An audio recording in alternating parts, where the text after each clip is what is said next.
What's up? Blue. So I wanted to make a YouTube video. It's been a while. It's been a long while. It's been like 2 months.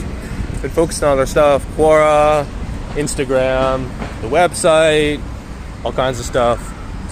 I'm newly married, so that takes up a lot of time. So buying gifts for the wife is what I meant, obviously. Get your mind out of the... Jeez. Today I wanted to talk about the 4 main factors when it comes to your programming. So this is going to be volume, intensity, frequency, and your RPE. So first, volume.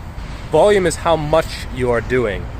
I'm not going to go into too much detail on this video, but your volume is usually measured in sets per week per muscle group.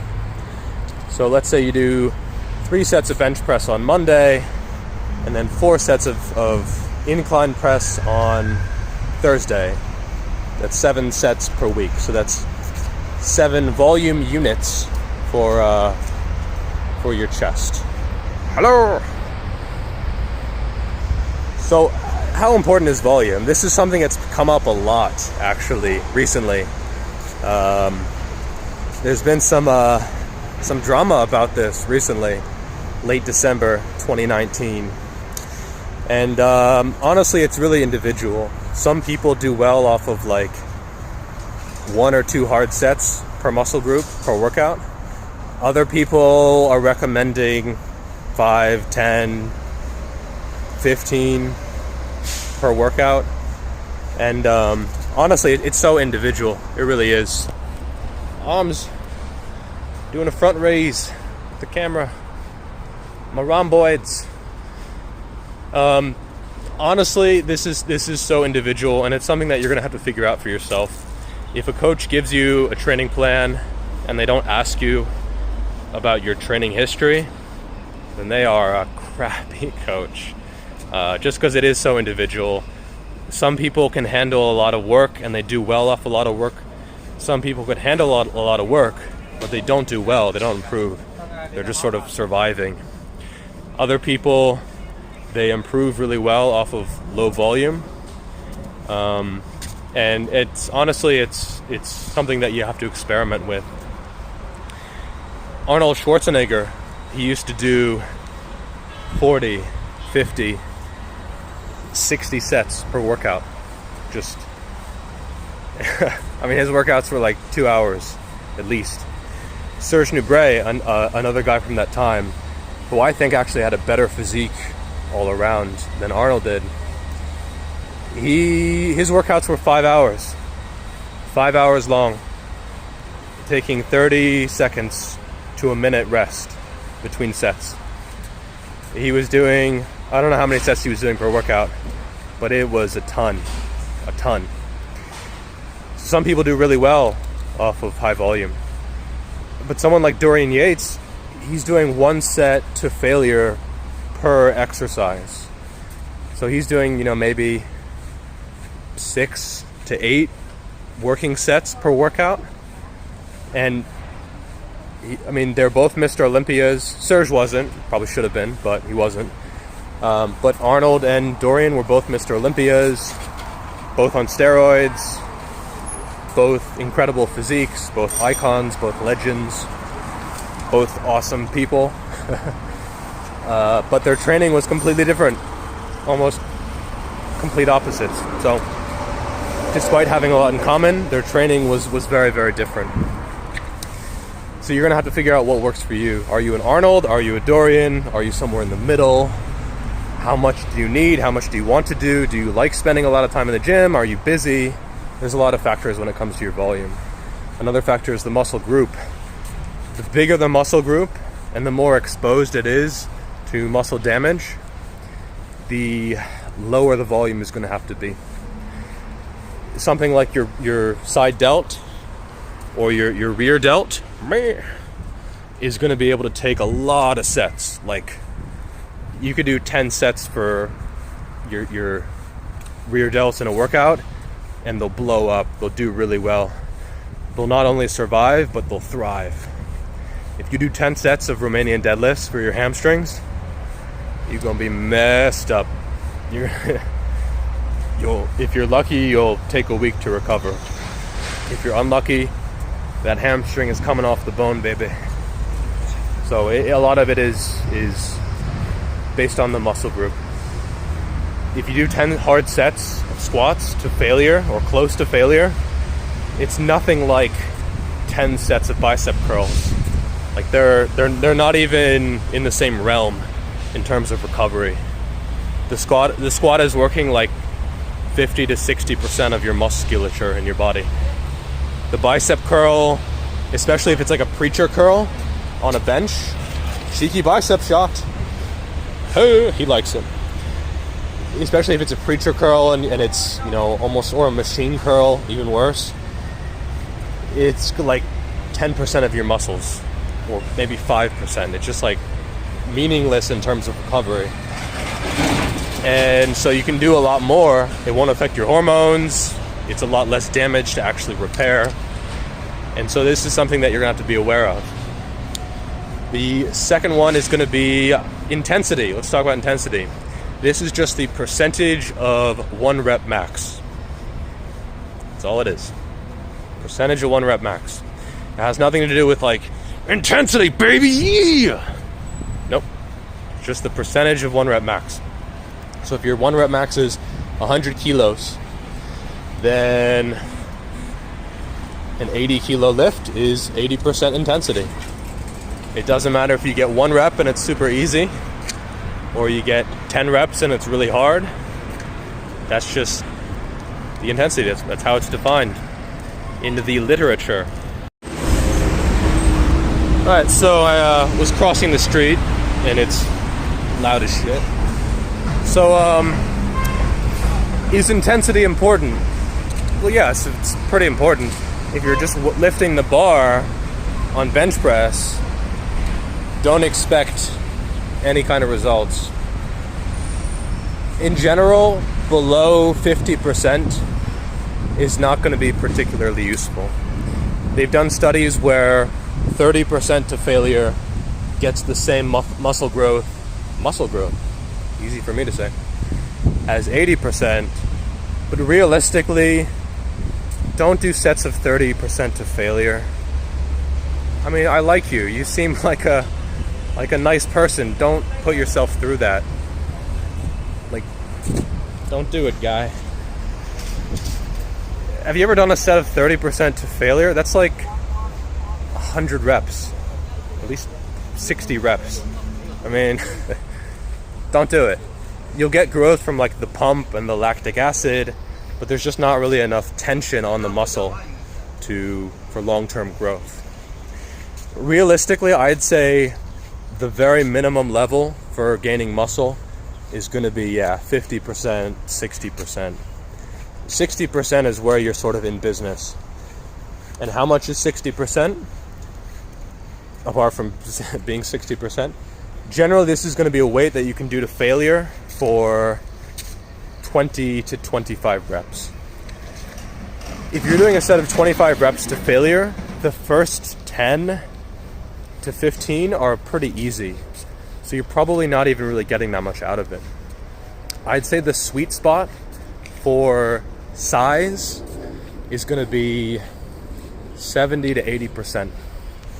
Maybe 65, maybe 85. But 70 to 80% is what I found to be by far the best. Now, what's wrong with 90% or 85%? Like, do you get no growth out of those weights? Well, you can. The thing is, if you're doing a set at 90%, you can only maybe get 3, 4, 5 reps. You can't get that many. And if you want to get enough volume, which is important to really progress in size, you're going to be doing tons of sets. And you probably don't want to be doing 10 sets of 3 all the time. You can work on it occasionally. It's something I've done in the past, but I don't think it should be a main focus most of the time. You're better off reducing the weight just a little bit and getting more reps per set. just because the volume adds up so much faster. Like if you drop down from 90% to 80%, you go from getting like 3 to 5 reps per set at the most to 8 reps, 10 reps, maybe even 12 reps. And every rep is just as good, basically, for size. But it's just a lot more efficient. It's a much more effective way to do it. So I'd say stick between 70 and 80%. It's heavy enough to get results, but it's light enough to get enough volume and to recover well. One very telling thing is that a lot of strength athletes, they actually don't use 90% that much. You might think, oh, Bulgarian method, like max out every day. But realistically, that's not actually very effective, or not the most effective. It's effective for some people, but if your joints aren't really, really strong, you're probably going to get injured eventually doing that. You're much better off lightening the weight a little bit, practicing your technique, and sticking with like 70 to 80%. So 70 to 80%. That's the place to be. Now, frequency. Let's talk about frequency. Frequency is important, especially if you're natural. Living dangerously. If you're on anabolic steroids, some people do really high frequency. Other people squat like every 2 weeks. I mean, Tom Platt's amazing legs. He said that at his prime, he used to squat once every 2 weeks. So really, really not very often. But if you're natural, you can't do that. Like there's no way you can get away with that. You'll be growing for 3 to 4 days, but then that extra week and a half or so, nothing. And you'll actually start to lose muscle in most cases. So your frequency is important. They actually did a study on this in Norway on elite natural power lifters, and they compared 3 days per week with 6 days per week. This is the Chinese symbol for 6. Liu, liu, liu. So which did better? 3 days per week or 6 days per week? 6 days per week did way better, way better. Their data was incredible. And the thing is, the volume was the same, completely the same, equated. And yet just rearranging that volume throughout the week resulted in much, much better gains. So I would say for most muscles, you're going to want to hit more often than you're hitting right now, especially if you're natural. I see people doing bro splits, going into the gym and working, biceps on one day, triceps on another day, shoulders, then chest, then legs. And it's just like, you could be progressing a lot faster if your frequency was higher.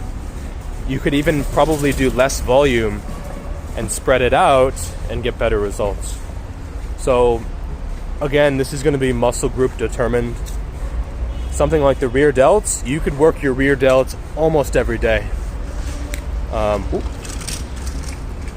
I mean, you could do rear delts 5-6 times a week. You could do arms 3 to 4 days a week. Chest, probably 2 to 3 times a week. Legs, 2 to 3 times a week. For sure. Most people shy away from doing that because it's hard. But if you want